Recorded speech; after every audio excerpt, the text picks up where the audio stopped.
욥기 32장 1절부터 10절까지 같이 보겠습니다. 욥이 자신을 의인으로 여김으로 그 세 사람이 말을 그치니 람 종족 부스 사람 바라겔의 아들 엘리후가 화를 내니 그가 욥에게 화를 내면 욥이 하나님보다 자기가 이롭다하며 또 세 친구에게 화를 내면 그들이 능히 대답하지 못하면서도 욥을 정죄함이라. 엘리후는 그들의 나이가 자기보다 여러 해 위이므로 욥에게 말하기를 참고 있다가 세 사람의 입에 대답이 없음을 보고 화를 내니라. 부스 사람 바라겔의 아들 엘리후가 대답하여 이르되 나는 연소하고 당신들은 연로하므로 뒷전에서 나의 의견을 감히 내놓지 못하였노라. 내가 말하기를 나이가 많은 자가 말할 것이요 연륜이 많은 자가 지혜를 가르칠 것이라 하였노라. 그러나 사람의 속에는 영이 있고 전능자의 손길이 사람에게 깨달음을 주시나니 어른이라고 지혜롭거나 노인이라고 정의를 깨닫는 것이 아니니라. 그러므로 내가 말하노니 내 말을 들으라. 나도 내 의견을 말하리라. 아멘. 욥기서의 구조가 동방무스당 욥이라는 사람이 하나님을 참으로 경외하는데 그 신앙의 순수성을 사탄이 또 참소하고 그로 말미암아 하나님이 시험을 허락함으로 엄청난 시험을 당하게 됩니다. 그러나 욥은 자기의 순전함을 지켰고 그 욥을 위로하기 위해 왔던 욥의 세 친구들과의 논쟁이 자그마치 3라운드에 걸쳐서 쭉 진행되다가 그래서 31장까지 끝나고 오늘 32장부터는 이제 세 친구가 아닌 제3자 엘리후라는 사람이 주위에서 잠자코 듣다가 그래서 그가 등장해서 자그마치 37장까지 6장에 걸쳐서 장구한 자기의 의견을 개진하는데 오늘 먼저 본문에 보면은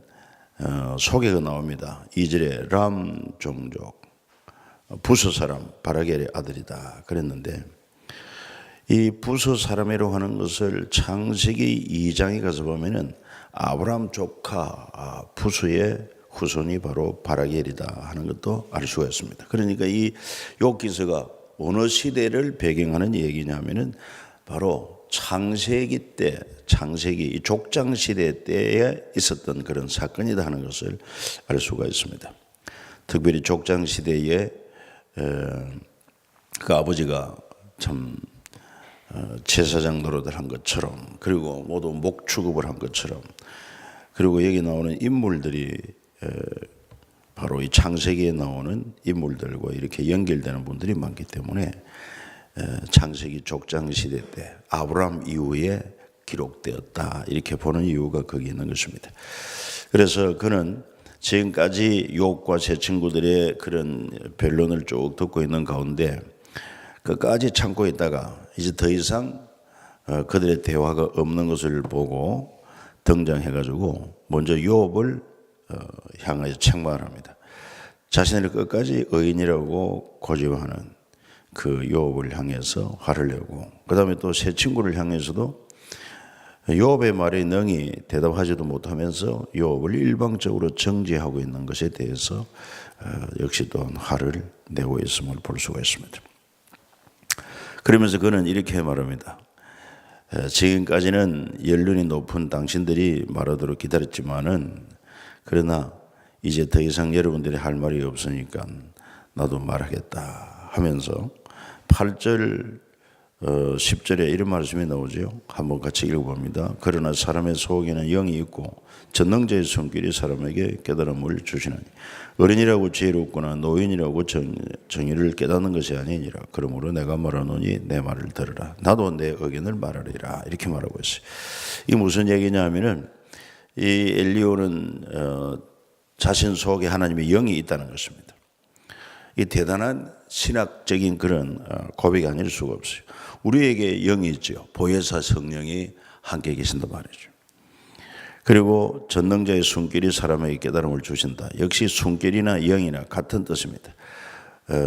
영이라고 하는 말, 네페시, 이거 호흡, 뭐 이런 뜻이기 때문에 그래서 내 안에 계신 영이 우리에게 깨달음을 주고 그렇죠. 지금도 보혜사 성령께서 우리와 함께 계시면서 우리를 깨닫게 하시고 진리 가운데 인도하시고 감동 감화하는 것 아닙니까?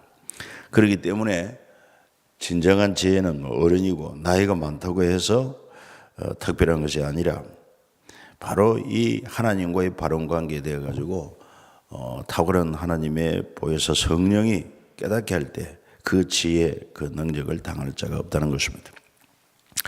시편 119편 98절로 100절에 가도 보면은 시편 기전에 이렇게 말하고 있습니다.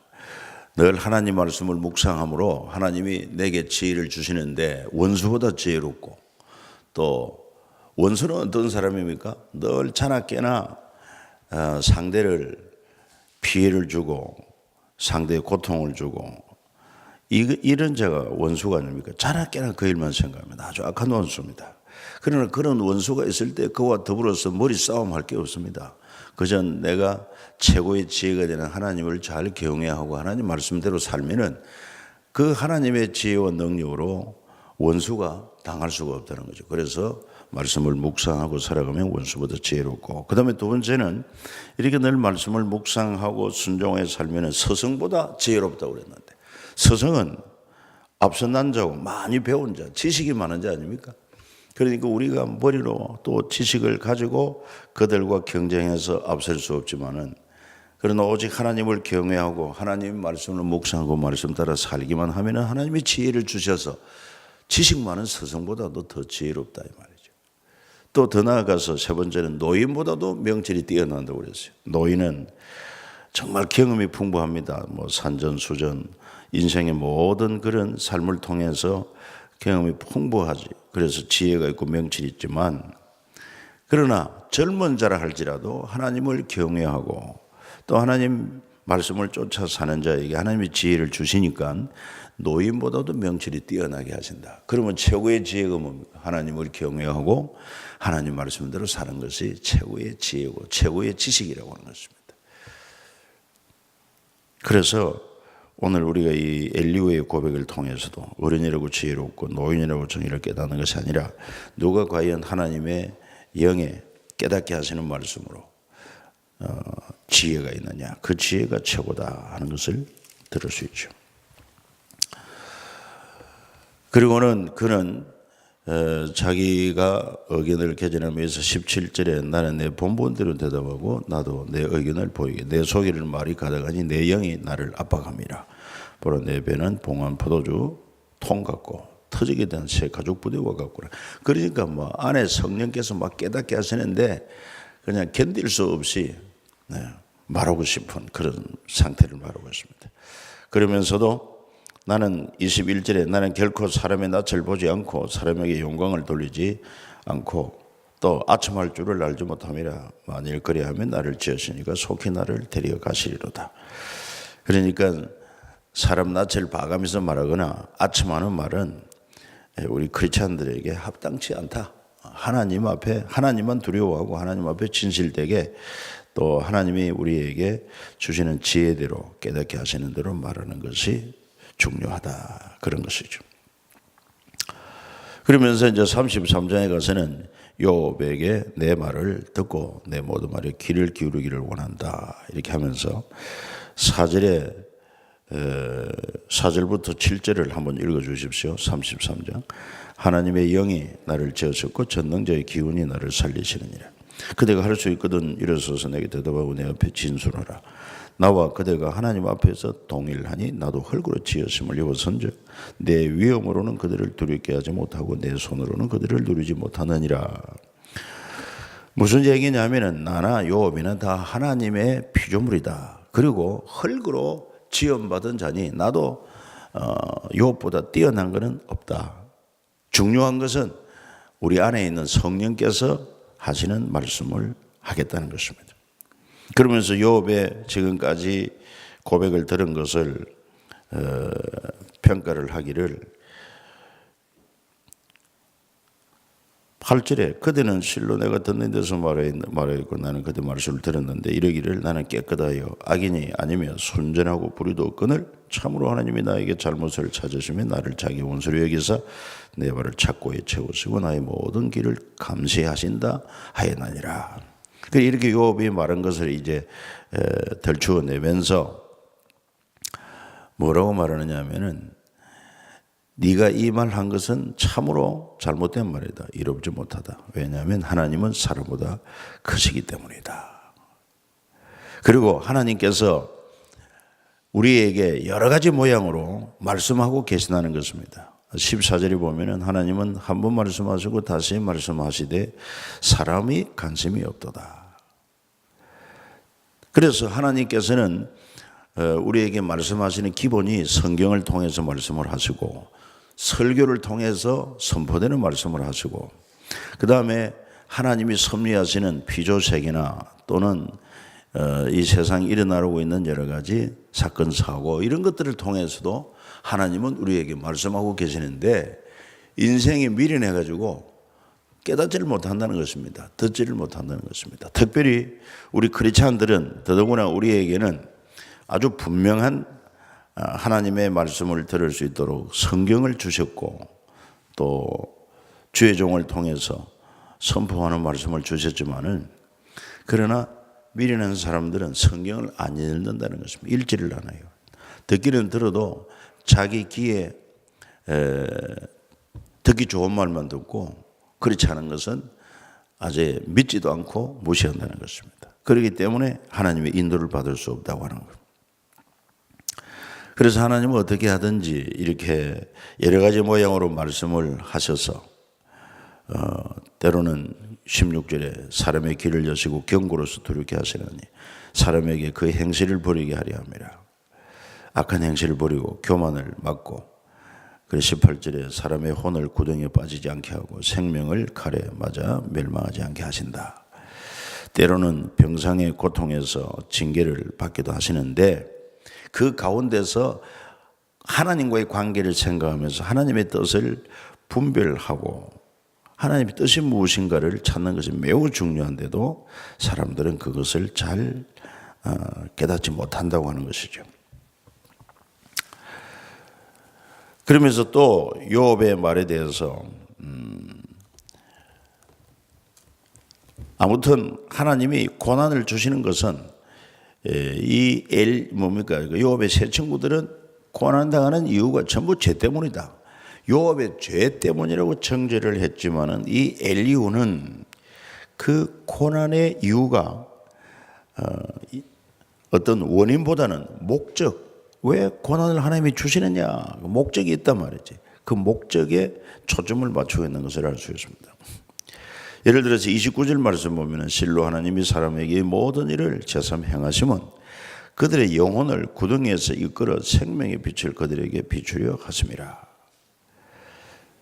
이런 것도 바로 하나님이 우리에게 고난을 주시는 하나의 목적이 된단 말이에요. 깨닫게 하는 것입니다. 깨닫게 해서 그 죄악에 빠지지 아니하고 하나님께로 돌이키게 하는 이런 섭리가 있고 연단에 또 목적으로 고난을 주기도 한다는 것이죠. 이것이 바로 욥의 세 친구와 그 다음에 마지막에 등장한 이 엘리후의 차이점이라 고난을 보는 차이점이라 하는 것을 볼 수 있어요. 우리도 마찬가지입니다. 내가 고난당할 때나 남이 고난당할 때 분명히 아셔야 될 것은 먼저는 내가 하나님 앞에 내 잘못이 무엇이 있는가 범죄한 게 무엇이 있나 없나 살펴서 회개해야 될 것이고 그런 과정에서 특별한 이 고난당할 만한 내 범죄가 없다, 죄가 없다고 할 때는 하나님께서 이 고난을 통해서 연단하시고 또 더욱더 내 믿음을 성숙케 하기 위한 뜻이 있구나. 그리고 또 마지막에는 이 고난을 통해서 하나님의 영광을 나타내기 위한 목적이 있겠구나. 마치 나사로가 병들어 죽게 되었지만은 예수님이 그가 죽은 후에 오셔가지고 그를 살리심으로 나는 부활이요 생명이다. 생명 대신 주님을 전가하는 이런 인물로 쓰임 받을 때 그거는 하나님의 영광을 위한 고난이라고 볼 수 있죠. 34장에 계속해서 이어서 말합니다. 2절에 보면은 지혜 있는 자들아 내 말을 들으며 지식 있는 자들아 내게 귀를 기울이라. 입이 음식물의 맛을 분별한 것이 귀가 말을 분별하다니 우리가 정의를 가려내고 무엇이 선한가 우리 길이 알아보자. 이렇게 하면서 또 요업의 말을 들어서 평가합니다. 5절에 요업이 말하기를 내가 의로우나 하나님이 내 의를 부인하시고 내가 정당함에도 거짓말쟁이라 하였고 나는 허물이 없으나 화살로 상처를 입혀놓으라 하니 요업이 어리석은 말을 한다는 것입니다. 왜 그러냐? 10절에 보면은 하나님은 악을 행하지 않고 전능자는 결코 불의를 행하지 아니하시고 사람의 행위를 따라 갚으시고 그 행위대로 받게 하시려니 진실로 하나님은 악을 행하지 않고 전능자는 공의를 굽히지 아니하시리니라. 이거는 뭐 너무나도 당연한 말씀이죠. 하나님은 누구도 시험하지 않는다고 하십니다. 그러나 그 시험은 두 가지 의미를 가지고 있죠. 예를 들어서 아무도 시험하지 않는다고 그랬는데 하나님이 아브라함을 시험했단 말이에요. 그래서 네 사랑하는 독자 이삭을 내가 네게 지시하는 산에서 번제로 바치라. 그 말씀에서 아브라함을 시험했다고 그랬어요. 그러면 시험하지 않는다고 하는 말은 뭐고 또 이렇게 시험한 건 뭐냐? 그 시험에 한글로는 시험이라는 말이 같지만은 원어나 영어로 보면은 다릅니다. 시험하지 않는다고 하는 것은 템테이션이라고 유혹에 빠지게 시험하지 않는다. 그리고 아브라함을 시험한 그 시험은 테스트, 진가 여부를 가리는 이런 테스트는 있다는 것이죠. 그렇게 우리가 성경을 바로 잘 이해할 필요가 있습니다. 그래서 하나님은 결코 우리로 하여금 유혹하고 파멸에 빠지도록 시험하는 분은 아니다. 그럼 사탄은 어떻습니까? 사탄은 시험하고 유혹하는 목적이 완전히 유혹해가지고 파멸에 빠지게 하는 것이 바로 사탄의 유혹이다. 그리고 21절에 가면은 그는 사람의 길을 주목하시며 사람의 모든 걸음을 감찰하시나니 행악자는 숨을 만한 흑암이나 사망의 그늘이 없느니라. 하나님은 사람을 심판하기 오래 생각할 것이 없으시니 세력이 난 자를 조사할 것 없이 그 것이고 다른 사람을 세우고 그를 대신하게 하신다. 그러니까 우리 하나님은요 얼마나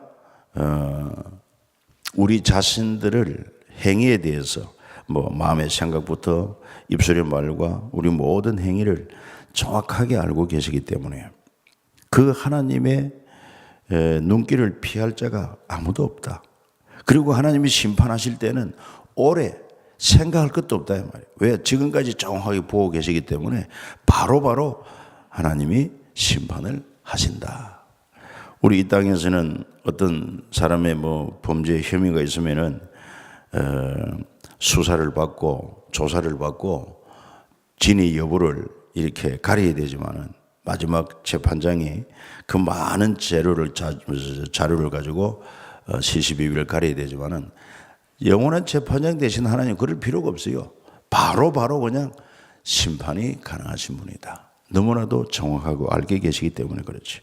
그렇기 때문에 오늘도 여러분 이 하나님을 생각하면서 우리 하나님은 내 마음의 생각과 내 입술의 모든 말과 내 행위의 모든 행위를 지켜보시는 줄 알아서 그래서 나와 함께 계신 보혜사 성령 하나님을 인정하고 의지하고 그분께 순종하여 우리 주님을 기쁘시게 하는 삶이 되시기를 주 예수 이름으로 축복합니다. 자, 그래서 이런 하나님 앞에 어찌하여 자꾸 자기 의만 주장하고 하나님께서 까닭 없이 고난을 당한다 하느냐. 그러면서 31절부터는 뭐라고 말합니까? 그대가 하나님께 아뢰기를 내가 죄를 지어사오니 다시는 범죄하지 아니하겠나이다. 내가 깨닫지 못하는 것을 내게 가르치셔서 내가 악을 향하여서는 다시는 아니하겠다 하였는가. 이렇게 좀 진실하게 자기를 살펴서 하나님 앞에 짓고 해보았느냐 이 말이에요. 그렇지 않고 자꾸 자기의 의만 주장하고 왜 까닭 없이 고난을 주시냐고 그렇게만 한 것이 네가 잘못이 아니냐. 35절에 요업이 무식하게 말하니 그의 말이 지혜롭지 못하도다. 그러니까 요업을 아주 무식하게도 취급을 하고 있습니다. 이것도 어떻게 보면 또 엘리후의 교만이라고 볼 수 있죠. 35장에 계속됩니다. 35장 2절에는 그대는 이것을 합당하게 여기느냐, 그대는 그대의 의가 하나님께로부터 나왔다는 말이냐, 또 그대는 그것이 내게 무슨 소용이 있으며 범죄하지 않는 것이 내게 무슨 유익이 있겠냐 묻지만은, 그러면서 5절에 그대는 하늘을 우러러보라, 그대보다 높이 뜬 구름을 바라보라. 그러면서 네가 의로운들 하나님 앞에 무슨 유익이 되겠다는 것이냐. 그러니 10절에 나를 지으신 하나님은 어디 계시냐고 하며 밤에 노래를 주시는 자가 어디 계시냐고 말하는 자가 없구나. 12절에 그들이 악인의 교만으로 말미암아 거기서 부르짖으나 대답하는 자가 없으면 헛된 것은 하나님이 결코 듣지 아니하시며 전능자가 돌아보지 아니하심이라. 그러니까 악인의 교만한 부르짖음, 물론 하나님이 듣지 않으시죠. 그러니까 우리가 기도해도 기도 응답이 없는 까닭이 무엇이냐? 교만함으로 기도할 때나 또 우리 속에 죄를 품고 있을 때 그런 기도는 결코 하나님이 듣지 않으신다. 그러니까 기도하는 것이 중요하긴 해도 기도하는 바른 자세도 굉장히 중요한 것입니다. 하나님 앞에 악인처럼 악을 행하거나 교만하거나 또 죄를 품고 있으면서 하나님 앞에 기도해서는 응답이 없고, 또 그런 심령 상태에서는 하나님이 주시는 은혜도 우리가 받을 수가 없다고 하는 것입니다. 그래서 하나님과의 관계에 있어서 겸손과 또 자기 죄를 회개하고 자백하는 것, 이것이 참 중요하다. 오늘도 여러분들이 기도할 때 자신을 한번 살펴서 잘못한 거 있으면 회개하고 그 겸손한 마음으로 하나님 앞에 기도가 필요하다 하는 것을 알 수 있습니다. 그러면서 계속 16절에도 욥이 헛되이 입을 열어 지식 없는 말을 많이 하는구나 하면서 욥을 또 무시하고 있습니다. 그러면서 36장에 가서는 5절 말씀을 볼 필요가 있습니다. 5절부터 8절에 보면은요, 하나님은 전능하시나 아무도 멸시하지 않고 그의 지혜가 무궁하사 악인을 살리두지 아니하고 고난받는 자에게 공의를 베푸시며 그의 눈을 의인에게서 떼지 아니하시고 그를 왕들과 함께 왕좌에 앉히사 영원토록 존귀하게 하시며 혹시 그들이 족쇄에 매이거나 환난의 줄에 얽혀서면 그들의 소행과 악행과 자신들의 교만한 행위를 알게 하시고 그들의 길을 열어서 교훈을 듣게 하시며 명하여 죄악에서 돌이키게 하시나니, 그렇게 말씀하고 있습니다. 그래서 우리 하나님은 참 자비하셔서 아무도 멸시하지 않고 또 공의를 행한 자에게 또 의인에게 하나님은 특별한 관심을 가지고 존귀하게 하신다. 그럼에도 불구하고 혹시 그들이 족쇄에 매이거나 환난의 줄에 얽혔다면 이게 하나의 고난이 아니겠습니까? 까닭 모를 고난, 환난 있을 때 그때 그런 의인들에게도 이런 고난을 주시는 이유가 뭐냐? 그 바로 9절에 그들 소행과 악행, 자신들의 교만 행위를 알게 하시고 그들의 길을 열어서 교훈을 듣게 하시며 또 죄악에서 돌이키게 하시고, 그래서 11절에 만일 그들이 순종하여 섬기면 형통한 날을 보내며 즐거운 해를 지낼 것이고 만일 그들이 순종하지 아니하면 가래망하고 지식 없이 죽을 것이다. 그렇게 말하고 있습니다. 그래서 아무튼 중요한 것은 바로 이 모든 고난도 하나님의 주권 아래 있고 그 높고 존귀하신 하나님이 우리에게 고난, 환난 허락하시는 데는 다 선한 목적이 있다. 그 선한 목적을 인정하고 하나님의 뜻에 순종하면, 겸손하면 하나님께서 그를 통해서 오히려 형통하고 복이 되게 하시지만 깨닫지 못하고 순종하지 아니하면 결국은 징계를 받는다 하는 것을 가르치고 있습니다.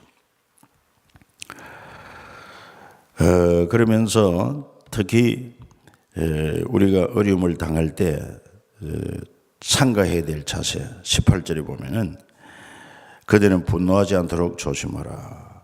또 많은 뇌물이 그대를 그릇된 길로 가게 할까 조심하라. 특별히 우리가 분노할 때 하나님의 의를 이루지 못하고 또 뇌물을 받는 것도 우리로 하여금 그릇된 길로 가게 되는 것, 이런 것을 조심하라 하는데, 욥은 결코 자기의 지난 과거를 고백하면서 남에게 불의한 뇌물을 받거나 남을 학대하거나 이런 게 없었다고 그는 고백하고 있습니다만은, 엘리후는 이런 것까지도 지적을 하고 있습니다. 그러니까 좀 과한 지적이라고 할 수 있죠. 또 뿐만 아니라 내 뜻대로 원대로 되지 않는다고 해서 분노함으로 상과 악으로 치우치지 말라. 21절에 그렇게 말하고 있습니다. 그러면서 지금 욥은 악한 길로 지금 치우치고 있다. 그대가 환난보다 이것을 택하였느니라. 그렇게 말하고 있어요. 그러면서 다시 한번 욥에게 겸손하도록 촉구하는 말씀이 24절부터 나오는데, 24절부터 한번 33절까지 한번 읽어보겠습니다. 그대는 하나님께서 하신 일을 기억하고 높이라. 잊지 말지니라. 인생이 그의 일을 찬송하였느니라. 그의 일을 모든 사람이 우러러 보나니 먼 데서도 보느니라. 하나님은 높으시나 우리가 그를 알 수 없고 그의 해수를 헤아릴 수 없느니라. 그가 물방울을 가늘게 하시며 빗방울이 정벌하여 안개가 되게 하시도다. 그것이 구름에서 내려 많은 사람에게 쏟아지느니라. 겹겹이 쌓인 구름과 그의 장막에 우리 소리를 누가 능히 깨달으리라. 보라, 그가 번개불을 자기의 사면에 펼치시며 바다 밑까지 비치시고 이런 것들로 만민을 심판하시며 음식을 풍성하게 주시느니라. 그가 번개불을 손바닥 안에 넣으시고 그가 번개불을 명령하사 관역을 치시도다. 그의 우레가 다가오는 풍우를 알려주니 가축들도 그 다가옴을 아느니라. 이렇게 이제 하나님의 하신 일을 기억하러 오면서 하나님의 하시는 일이 얼마나 크고 또 위대한 하나님이신가. 이 자연 속에 일어나는 여러 가지 현상들이 그게 바로 하나님의 법칙을 따라 하나님이 행하시는 일이다. 그렇게 말하고 있죠. 특히 그 마지막 절에 가서 보면 그의 우레가 다가오는 풍우를 알려주니 가축들도 그가 다가옴을 아느니라. 특별히 대지진이 일어나기 전에 이 들쥐라든지 새라든지 이것은 인간보다 지각이 있어가지고 그런 대지진을 피한다고 합니다. 그리고 마지막으로 이제 37장에 가서 보면은 다시 한번 또 말하기를 2절에 하나님의 음성 곧 그의 입에서 나오는 소리를 똑똑히 들으라. 그 소리를 천하에 펼치시고 번개불을 땅끝까지 이르게 하시고 그의 음성을 바라시며 그의 위엄찬 소리로 천둥을 치시며 그 음성이 들릴 때 번개를 멈추게 아니하시느니라. 그러니까 이제 하나님의 음성 하면서 우리는 하나님의 음성을 듣는다고 할 때에 성경 말씀을 통해서 선포되는 설교를 통해서 그렇게 이제 일반적으로 알고 있습니다만은 오늘 이 37장에서 엘리후는 자연 하나님의 피조 세계를 통해서 또 하나님의 음성을 들을 수 있다 하는 것입니다. 그것을 여기서는 지금 내성병력 이런 것을 지금 말하고 있죠. 천둥 소리를 말하고 있습니다. 그래서 5절에 보면 하나님은 놀라운 음성을 내시며 우리가 헤아릴 수 없는 큰 일을 행하신다. 그러니 이런 자연계 속에서 하나님의 법칙을 따라 일하시는 걸 보면은 6절에 눈을 명하여 땅에 내리라 하시고 적은 비 큰 비도 내리도록 하시는 분이 하나님이시고, 그리고 7절에 보면은 그가 모든 사람의 손에 표를 주시오 모든 사람이 그가 지으신 것을 알게 하려 하십니다. 이 손에 무슨 표를 주셨길래 그가 지으신 것을 알게 하려 하실까? 여기 이제 여러 가지로 생각할 수 있는데, 흔히 말하기를 사람의 손금, 지문, 이건 다 다르다는 것입니다. 이게 똑같은 사람이 한 사람도 없다는 것입니다. 여러분들의 그 신분, 존재, 이거를 확인하기 위해서 모두 지문을 여러분 우리가 다 찍어서 이 행정당국에서 관리하고 있습니다. 왜 그러냐면은 지문이 똑같은 사람이 한 사람도 없기 때문에 그 지문을 통해서 사람을 찾게 되고 발견하게 된다는 것입니다. 범죄자들이 아무 흔적도 없는 것 같지만은 어느 순간에 그가 손을 짚었다든지 이러면 그 지문이 남아가지고 그것이 근거가 되어서 잡히게 되는 경우도 있다는 것이죠. 하나님께서 이렇게 하신 일이 오묘하다 하는 것입니다. 그 외에도 10절에 가서 보면은 얼음을 얼게 하시고 그래서 물의 너비를 줄이고 구름에 습기를 실으시고 번개로 구름을 흩어지게 하시고 그래서 이런 것들을 혹은 징계를 위해서 또는 땅을 위해서 혹은 긍휼을 위하여 그가 이런 일을 하셨느니라. 그러니까 예를 들어서 하늘에서 내리는 비나 바람이나 이런 모든 것들이 때로는 징계를 위해서도 사용하기도 하고 그런가 하면은 땅을 기름지게 하기 위해서 비를 내리게 하기 위해서도 하기도 하고 또는 긍휼을 위해서 이런 일을 하신다. 주관하시는 분이 하나님이시다. 그래서 14절에 여호와 이것을 듣고 가만히 있어서 하나님의 오묘한 일을 깨달으라. 그렇기 때문에 짧은 지식 가지고 왜 하나님께서 까닭없이 고난을 주시는가, 그리고 왜 하나님께서는 숨어 계시는 것처럼 아무 말씀도 하지 않는가, 그런 소리 하지 말라는 것입니다. 네가 하나님의 피조물로서 알면은 얼마나 하느냐. 좀 겸손하고 하나님의 이렇게 위대하심 앞에 자신의 연약고 부족함을 알고 그래서 가만히 서서 하나님의 오묘한 일을 깨달으면은 네가 그 비밀을 알게 될 것이다. 그런 말인 것입니다. 기도 올립니다. 은혜로우신 하나님 우리 아버지 감사합니다. 찬송합니다. 지난밤에도 피곤한 육체를 쉬게 하여 주시고 또 건강한 몸과 생명을 허락해 주셔서 오늘 하루를 시작하게 하신 것도 감사를 드립니다. 하나님, 우리가 욥기서를 이렇게 계속해서 말씀을 묵상하며 진행해 오는 가운데 하나님께서 우리에게 깨닫고자 하시는 것을 우리가 듣고 깨달을 수 있도록 은혜를 베풀어 주시옵소서. 하나님의 위대하심과 하나님의 주권을 확신하고, 그리고 또 우리의 지혜의 한계 있음을 알고 겸손함으로 참으로 먹든지 마시든지 뭘 하든지 겸손하게 하나님을 경외하며 하나님의 영광을 위해 살아가는 우리의 생애가 되어지도록 성령님이 인도하여 주옵소서. 무엇보다도 감사한 것은 엘리후가 하나님 전가한 것처럼 우리 속에 하나님의 영이 계십니다. 보혜사 성령이 있습니다. 또 주님이 영으로 와서 우리와 함께 세상 끝날게 영원토록 함께 계심을 확신하고 이것이 얼마나 놀라운 은총인가 잊지 않게 하시고, 오늘 하루도 우리와 함께 임하신 보혜사 성령님을 모시고 범사에 인정하며 전심을 의지하고 전력 순종하여 삶으로 주님의 지혜와 주님의 권세, 주님의 능력으로 살게 하시고 오직 하나님을 기쁘시게 하며 선한 생애를 살아가도록 하나님 인도하여 주옵소서. 우리의 기도에도 귀 기울여 주시고 응답해 주시기를 원하옵고, 특별히 하나님 5월 21일 어린이 청소년 청년을 위한 복음 축제 며칠 앞으로 다가와서온데 주여 우리 기도를 들으시고 주님이 역사하시고 많은 어린이 청소년 청년들을 보내사 그들이 주님을 만나 구원을 얻는 역사가 일어나게 하여 주시옵소서. 또한 예물 드린 손길도 기억하시고 은혜와 복 주시기를 원하옵고 주 예수 그리스도의 거룩한 이름으로 기도 올리옵나이다. 아멘.